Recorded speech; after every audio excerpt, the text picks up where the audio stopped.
Okay. I think we're ready to start. So I just want to say hello, everyone. For those of you that don't know, I'm Nina Woodward, Director of Chase Emerson Memorial Library located in Deer Isle. And I'm so pleased you were able to join us today for an afternoon of poetry with Deborah Cummins. Deborah is the author of 3 poetry collections, Until They Catch Fire, 2020, Counting the Waves, 2006, and Beyond the Reach, 2002. She also penned a collection of personal essays, Here and Away, Discovering Home on an Island in Maine. Her poems and essays have appeared in 6 anthologies and numerous literary magazines, including Orion, Fourth Genre, Yale Review, Shenandoah, and Gettysburg Review. Her poems have also been featured on the Writer's Almanac, Maine Public Radio's Poems from Here, and the Maine Sunday Telegram's weekly poetry column, Deep Water. Her numerous awards include a James Michener Fellowship, the 2013 and 2012 Maine Literary Award for Short Works in Nonfiction, and a Maine Writers and Publishers Alliance 2013 Book Award finalist. She's also been the recipient of artist residencies at Yaddo, McDowell Colony, and the Virginia Center for the Creative Arts. In 2007, she was a visiting artist at the American Academy in Rome. Deborah earned her MFA in creative writing at the University of Houston in 1995. Over the years, she has taught at the University of Chicago, the Center for Talent Development at Northwestern University, and as a visiting writer in various high school and elementary school settings. She's been the assistant director of the White River Writers Workshop at Lyon College in Arkansas, a faculty member of the Down East Writers Conference right here in Deer Isle, and for a number of years, curated poetry events for Opera House Arts in Stonington. From 2001 to 2005, Deborah served as a board chair of the Poetry Foundation as it transitioned from a small 501c3 nonprofit to an operating foundation following an historic multi-million bequest from the late Ruth Lilly. She remained on the board until 2010. Currently, she serves as the board president of Maine Writers and Publishers Alliance. Formerly from Chicago, Deborah resides with her husband in Portland and Deer Isle. Besides writing and reading, she enjoys travel, photography, hiking, cooking, tinkering in the garden, and being captivated by the tides and ever-changing shoreline. I love this quote from former U.S. Poet Laureate Ted Kooser. Cummins is a poet with both hands in plain sight. No manipulative literary affectations, no illustrations of theory, no personal mission other than to address us directly with clarity, authenticity, and above all, with generosity. Please join me in welcoming Deborah Cummins.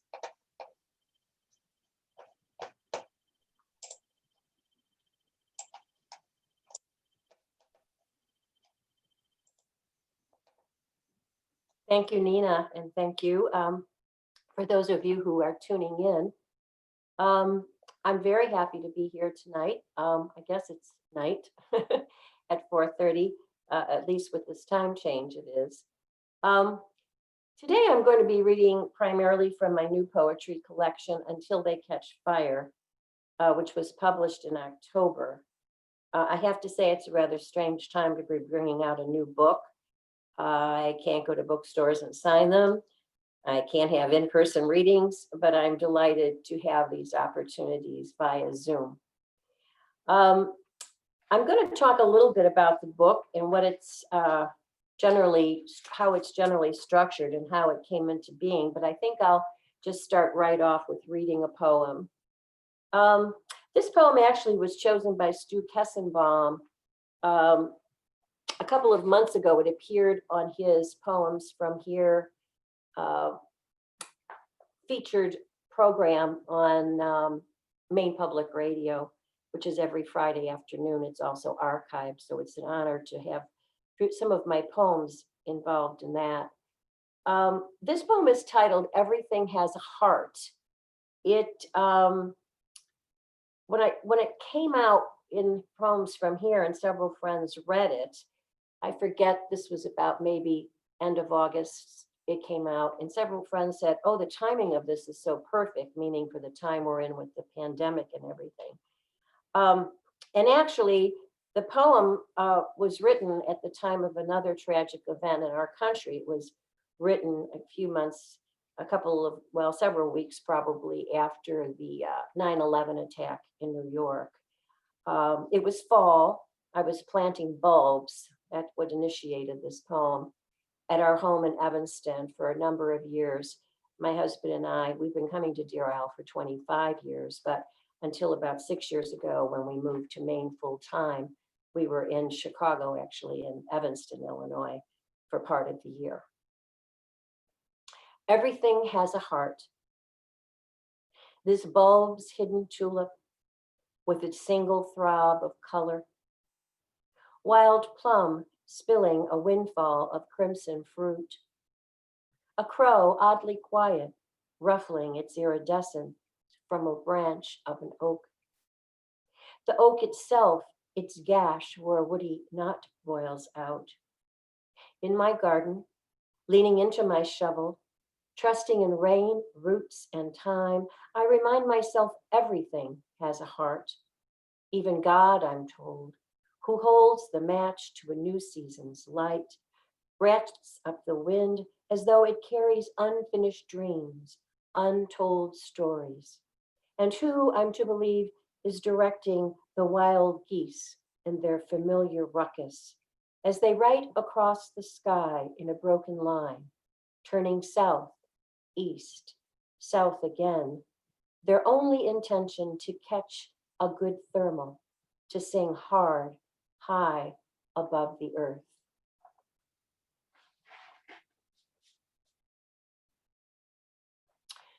Not surprisingly, as a writer, I like words. I like all kinds of words. I like words for the sound of them alone. And I like also playing with words. And that's kind of how this poem came to be. The word in this case was the word fall. I like to play with words that have multiple meanings. In other words, they could be used as a noun or a verb or in different types of expressions or idioms. And so that's kind of where this poem came from. It's titled So Many Ways to Fall. The way I fell in love with my husband, or years before had fallen away from the Catholic Church, and so was told I'd fallen from grace. How easy to fall for a plate of pommes frites sprinkled with sea salt, or for sunsets over the bay and the distant Camden Hills. Probably countless, all the ways to fall short, to fall out of touch, to allow a relationship to fall apart, let it fall through the cracks, the way words too often fall on deaf ears. Fall away, fall from, fall into depression or addiction. So many times I've pictured my mother falling out of bed the night her stroke announced itself and life as she'd known it fell away. But not once have I been able to change it, put her back in bed, take away that fall, as if there was a way to fall back, fall so close to fail. So let me say a few words about this collection. It's really based on, or it's themed around, two seminal events in my life that happened not too long ago, and that was the death of my 45-year-old brother, and 10 months later, my mother. So I would say prominent in my themes are loss and grieving, the passage of time, mortality, the role of memory, and a struggle spiritually as well as emotionally with belief and what comes next. I aim to structure my book as a journey, a personal journey. And that journey is my personal journey through grief. But of course, I hope that through my personal journey, readers will also see some of theirs. I did attempt to do a narrative arc in the book so that there's a movement through 4 sections. And they represent this kind of journey of living with loss, confronting mortality, and ultimately moving towards a place of acceptance and then a joyful gratitude and appreciation for life and what remains. So I'm hoping that that narrative arc works in the book. I had originally thought about doing this book as prose, like my last book, which was a collection of essays, although I was thinking about it more in terms of a memoir or a narrative nonfiction. But at some point, well into the drafting of that, I felt like I needed the distillation of poetry. So I turned to poetry, and now I like to think of this book as a memoir in poetry. My book does have an epigraph, and that from that epigraph is where the title comes from. I'd like to read it to you. It's from an essay by Patricia Hampel, and it reads, "The dry twigs of a vanished life, whatever its fullness once was, are rubbed together until they catch fire, until they make something, until they make a story." So I'd like to think of these poems as like dry twigs, and that when collected and rubbed against one another in their placement in the book, they become a kind of story. So that was my aim. Hopefully I have achieved that. The next poem launches, it's an early poem in section 1, and launches some of that loss aspect I was talking about. And it's titled Last Photo. Taken moments after my brother pulled into the parking lot to meet us, unfolded himself from his little Mazda, attempted to camouflage pain. Thinner now, but his skin more tan than jaundice yellow, his cheeks flushed out, hair trimmed, freshly washed.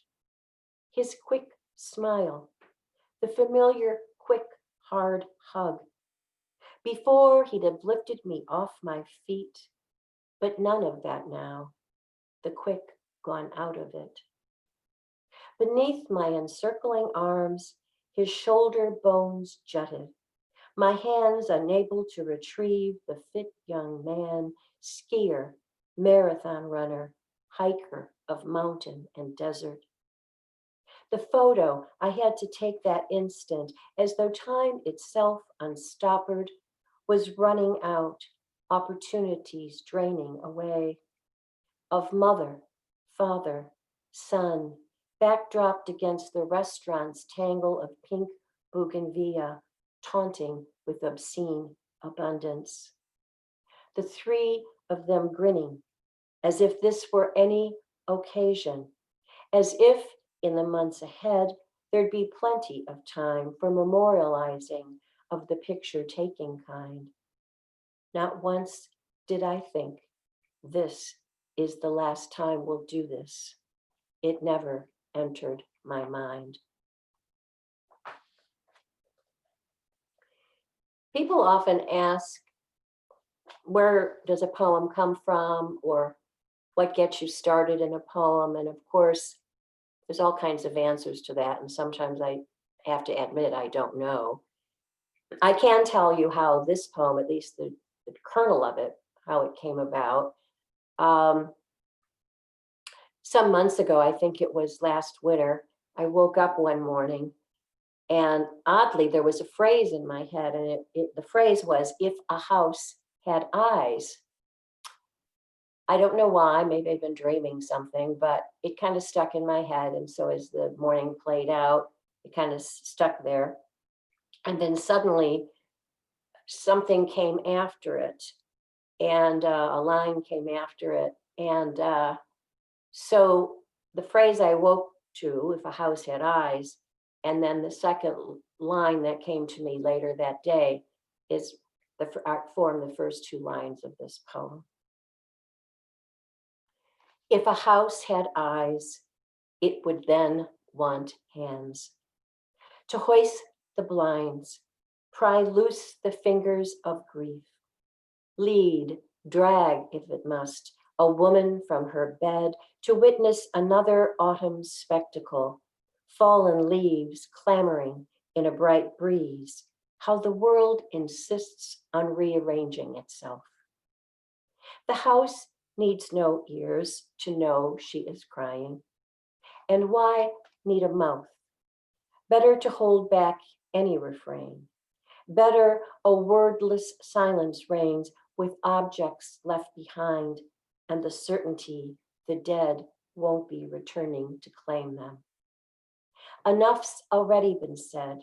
In the shuddering house's expanding joints, its creaks and moans, rattles and thrum, in a midnight struggle against the pummel of a storm itching for a fight. That battle the house can win. But in its heart, of course, a house has one. It knows when it must relent. There's nothing it can do. No locks to check, latches to secure, to keep out illness, disease, or death.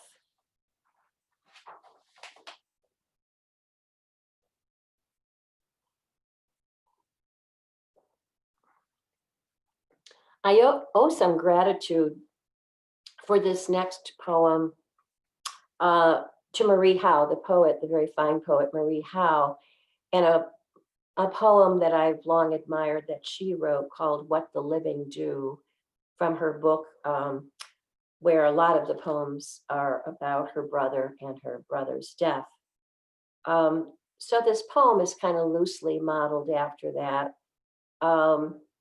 It's titled A Griever's Reference Manual.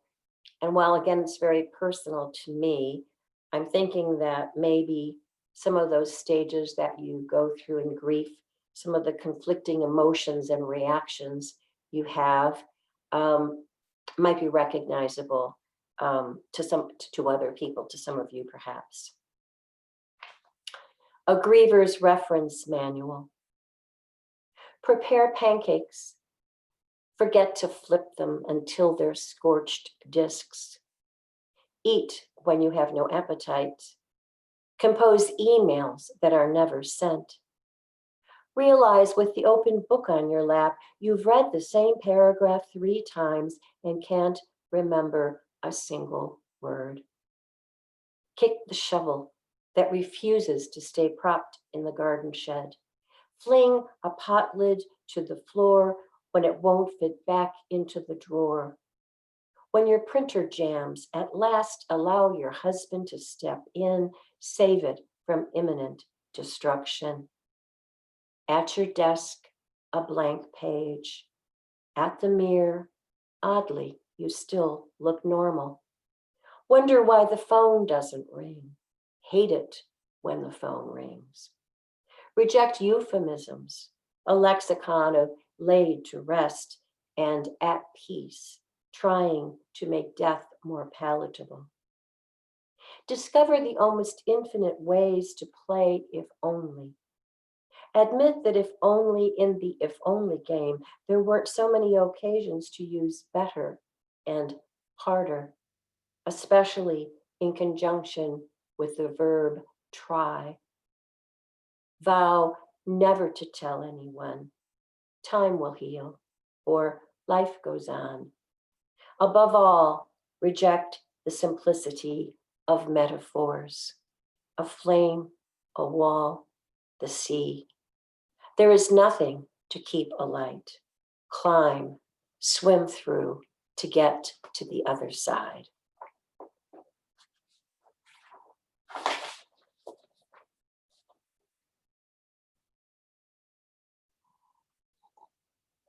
So I'm going to move back in time, I guess, several decades, let's just say. And this takes place in my childhood home. I was born and raised in Chicago and lived there most of my life. My first 7 years of my life, we lived in a South Side 2-flat. And then we moved to a suburban home, south suburban home.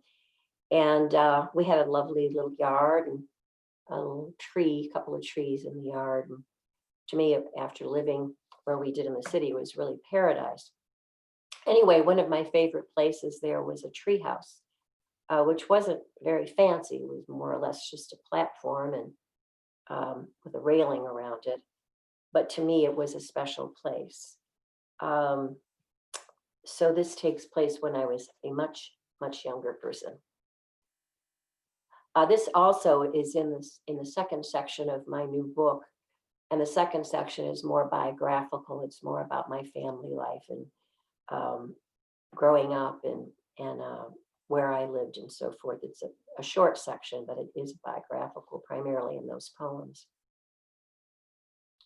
In the treehouse, before the coveted August issues of 17 magazine, before the transistor radio I pressed to my ear while the whole house slept, before Dylan introduced the tambourine man and Scott Davis in a souped up Chevy became the first bad and oh so beautiful boy I surrendered to.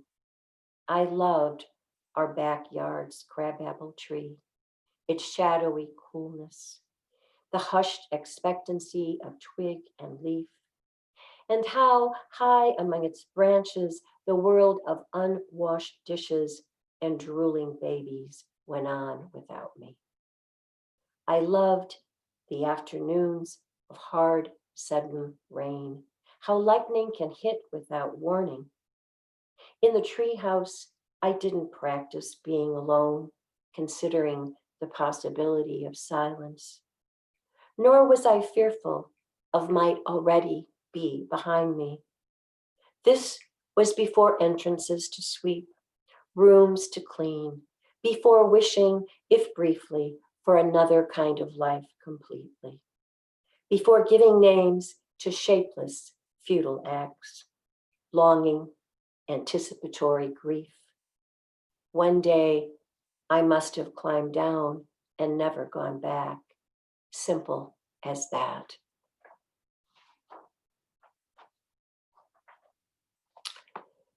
So now I'll fast forward a few decades, well, probably several.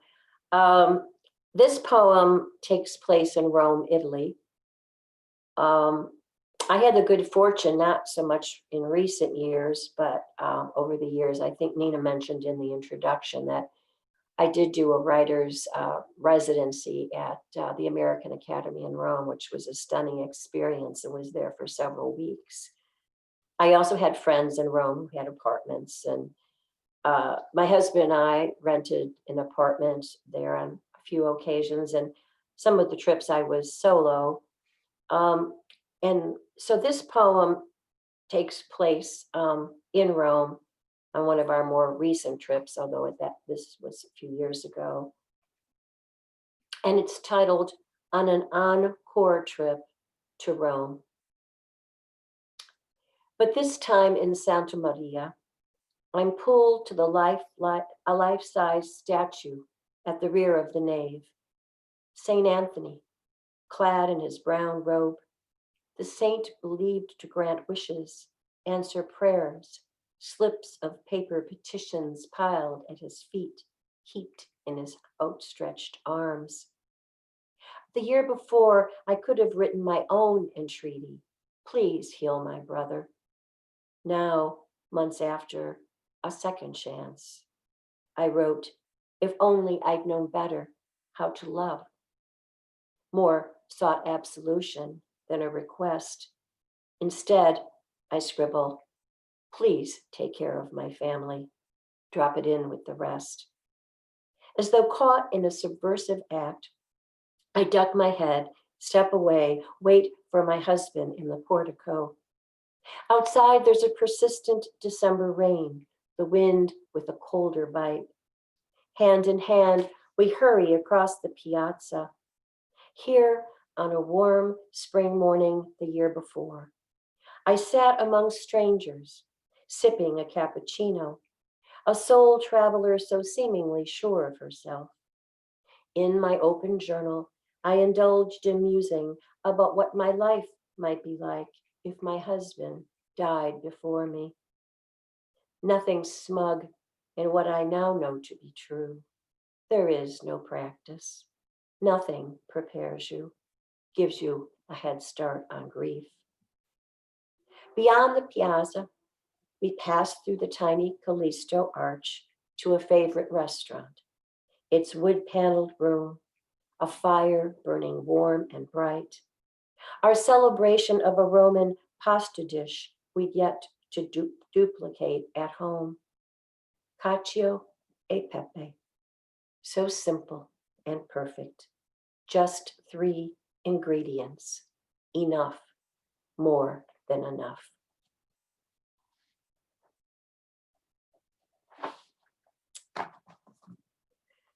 I think many of us experience a time in our life where we have to play a role we hadn't anticipated.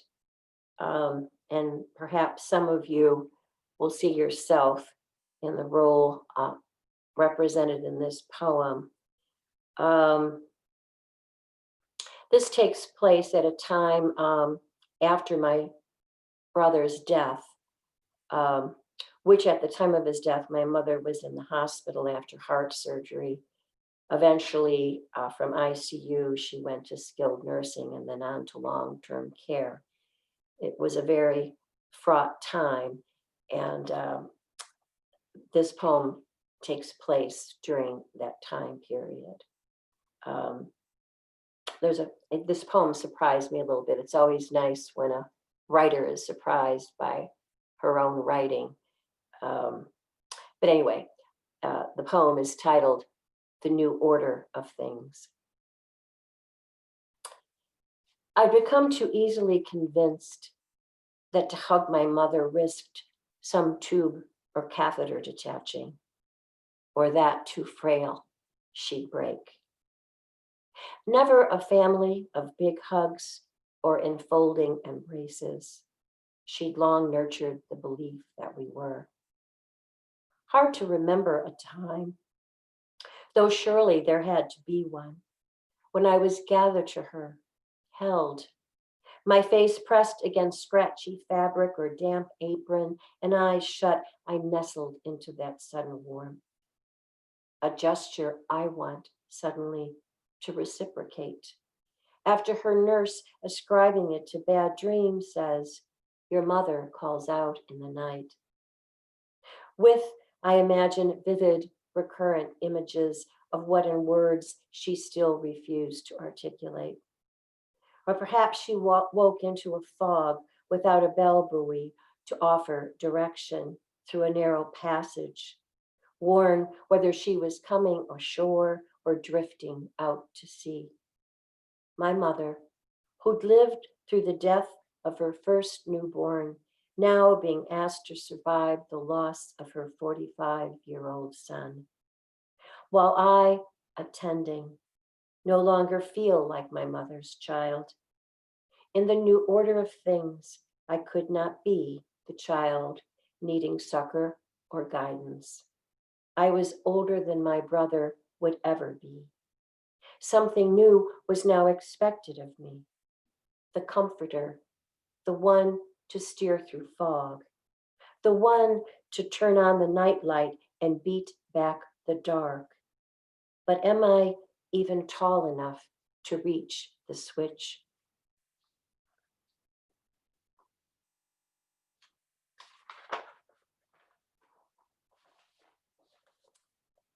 My guess is that most of us certainly wish and hope to be with our loved ones in their final moments in life. And maybe we even imagine what that might be like for ourselves or for them. But too often, sadly, as I think we all know, it doesn't necessarily happen that way. And that was made clear early on in this poem. It's titled "Departed." I missed it by an hour. The moment my mother slipped from is to isn't. I was witness only to the body that held her dreams, secrets and imaginings, had once held me, and now, dare I say it, was a vessel. Her skull so prominent against flesh, it looked like her cheekbones threatened to escape, but her mouth only slightly agape, uncontorted, without grimace. Evidence I needed of no struggle, her body done, yielding. She'd have been grateful for, at last, her room's quiet. No special bed pump wheezed. No oxygen machines gurgled. Gone the catheter, PICC line, the elastic cuff, holding in place all her needles and tubes. Would she have been aware in her last hours of final human touch kindnesses? How someone had rubbed her favorite lavender lotion onto her splotched hands, covered her with a blue quilt gifted by hospice. Where, though, was the pervasive spirit, an essence almost holy, I'd long been told succeeds us? Only an irrefutable, overwhelming absence. She'd not merely left her room. She'd not, an insult of simplicity, passed.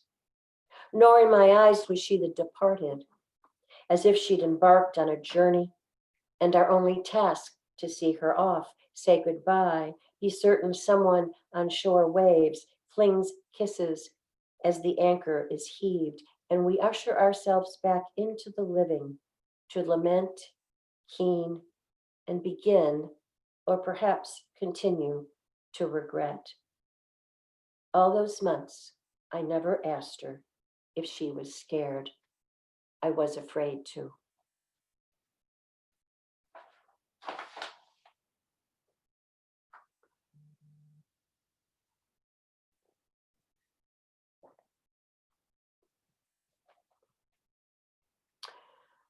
My parents lived in Arizona, as did my brother and his family. And so it became very difficult to be with them much of the time. And it always seemed something was happening in the summer. And getting to Prescott, Arizona from an island in Maine is not always the easiest endeavor. But I did spend considerable time there, particularly after my mother's death, when my father had lost not only his son, but his wife of almost 60 years. And so I spent a lot of time at their house following my mother's death, helping my dad with things around the house and putting some things away and the kinds of things we all step up to do. It was very difficult to watch this strong man of a certain generation hold so much in. It was both sad and painful for me and frustrating to see him sort of disengage. So this poem comes out of that place I was feeling.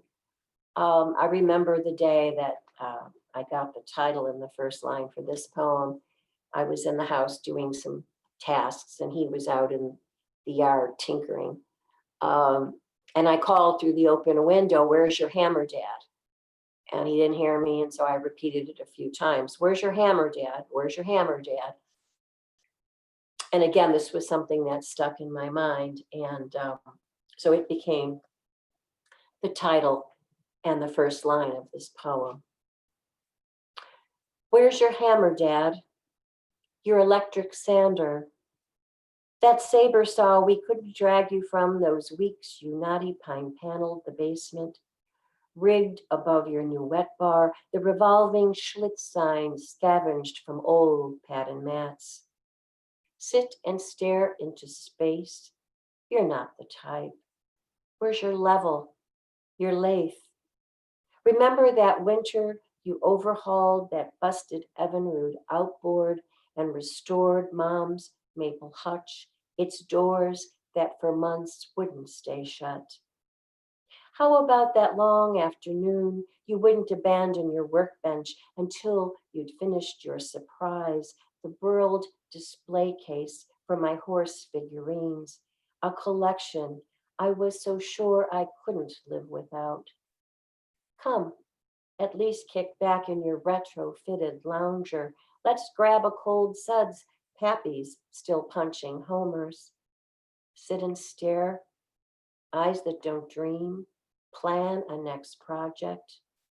Look, there's still plenty of wood, wire, and bolts begging for a connection. Drill bits eager to bite. Where's your screwdriver, Dad? Your needle nose pliers, your Allen wrench, acetylene welder. For God's sake, doesn't something need to be fixed?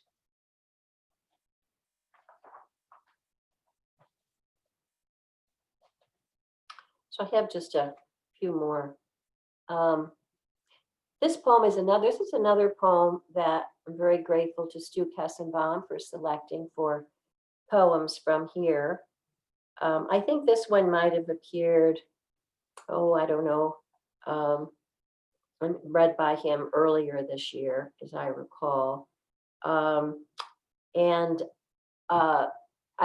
it's in the collection. It's more towards the end, and I'd like to think that this represents or articulates some of the movement of my book into that what comes,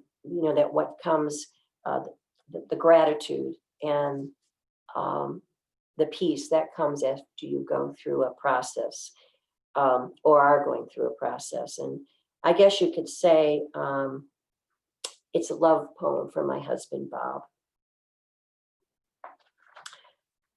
trying to tell us. Little by little, my love, the signs accrue. Our muscles forget their grace in the easiest maneuver. We swim half as far out as strength once enabled. More breathlessness climbing Russ's Hill. For those of us discovering late who and what we love, there is no reprieve from how the body betrays us, or how the mind comprehends that it all begins with the body. Hands, eyes, belly, lips that kiss, tongue that tells. Already somewhere, paths seem mapped for us. But isn't the going fragrant, sweet? Unaware of age, our blood still hums.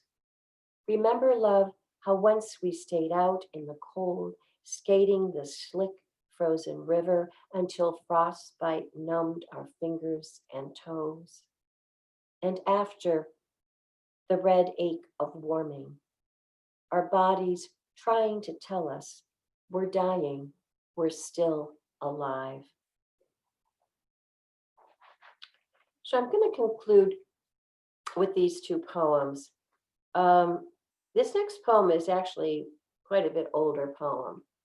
And I decided to read it because it's titled At Ames Pond. And of course, Ames Pond is a place all of us on the island will recognize, place down there in Stonington. I like to walk that road and kind of get to the end and look and sometimes photograph and walk back. Ames Pond is a little different looking than it used to be. And the way it's depicted in this poem, there's a heron and lots more lilies. When I did the walk this summer, I noticed that there's fewer and fewer lilies. I think the beavers that have built their dams there are having their way. And I haven't seen a heron there for quite a while. I used to see a heron pretty regularly. It's still a beautiful place, but it's a little different now than how it's depicted in this poem. At Ames Pond. Excuse me a moment. Pages are sticking together. Okay. At Ames Pond.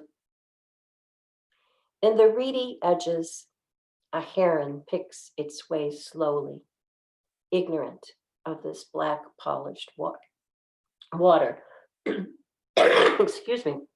Let me get some water.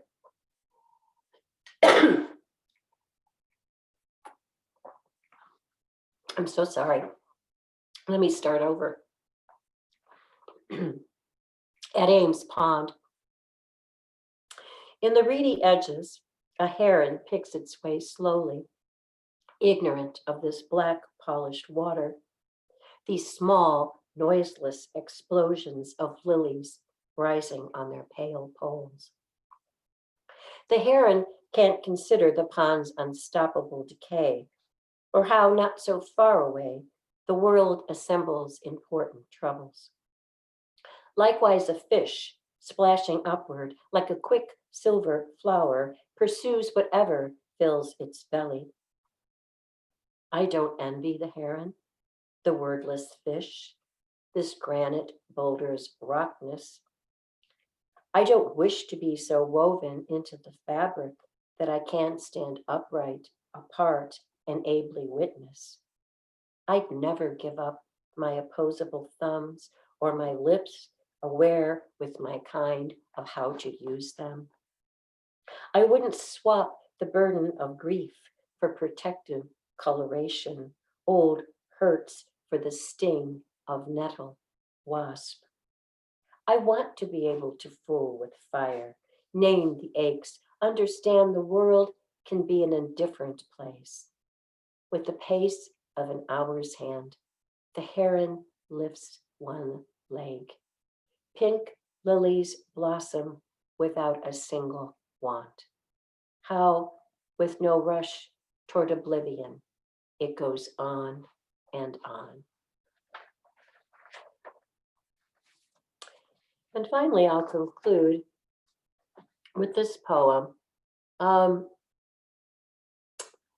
the years before, I think I said that we've been coming to the island for 25 years, and for most of that, we've owned a home on Deer Isle. Until 6 years ago, when we moved to Maine full time, we're in Portland in the winter near my husband's office, and then up on the island, and come back and forth. But I used to make the trip, we used to make the trip to and from Chicago. And very often, I was teaching at the time, and I had the whole summer off. So I would load up the car and drive east and then return, going back at the end of the season. And very often I was solo, and I would mostly do interstate driving, and always kind of stayed at the same places. So it was kind of became almost, I could almost do the drive in my sleep after so many years. But the poem is titled Overnight on the Interstate. Overnight on the Interstate. I've stopped after 600 miles, but a farmer, 4 stories down from this Marriott window, still works his stuttering thresher across a small field abutting the frontage road, a Ryder truck lot, and, coming soon, a Walmart. His rows run straight and true. He's made it his business, converting dirt into nutrition, the way the warblers in mid-migration, tired and wing-beaten, drop to my feeder, transform seed into another chapter of an ancient journey. Yesterday, I watched skeins of smoke over the ocean, birds really, migrant flocks that flew far beyond my naming. I longed to halt whatever drove them. Even now, as dusk settles in, birds cleave darkness, travel miles high routes, old and familiar, no matter what on the encroaching periphery threatens. Soon the farmer will disappear inside his peeling clapboard, behind curtains pulled against neon, and his TV, like room 403's, will broadcast damage and diminishment. I'm far from any place I've ever called home. No one I love within arm's reach. To the farmer, then, I raise my glass. To travelers rooted and winged, to all of us at the mercy of the horizon. So thank you very much for being here and listening. I thank you for your time, and again, thank Nina and the library. This is my new book, Until They Catch Fire. The library does have a copy of it. If you wish to own it yourself, you can purchase it from our lovely local bookstore on the peninsula, Blue Hill Books, or via my website. But I think Nina is going to come back on now and say a few words. So I'll bow out and thank you again very much. Thank you so much, Deborah. That was wonderful. And I'm so glad we have your books in our collection, not just the latest, but your other two as well, so that anyone wanting to spend more time with your poetry may do so. And to all of you, thank you for joining us today. Deborah has generously given us permission to share the webinar on our website. I'll have the video up in a few days, so you can watch again or share it with others. People can access it both from the homepage and the event page at dearislelibrary.com. This library relies upon charitable contributions from friends like you for almost 2/3 of our annual budget. We're in the midst of our annual fundraising, and as with so many other nonprofits, what happens in December determines the course of this organization for the next 12 months. To those who've donated, thank you so much. If not, and you're able, please consider supporting the library. Your cash gift is tax deductible to the extent allowed by law and goes directly to support our many services and programs.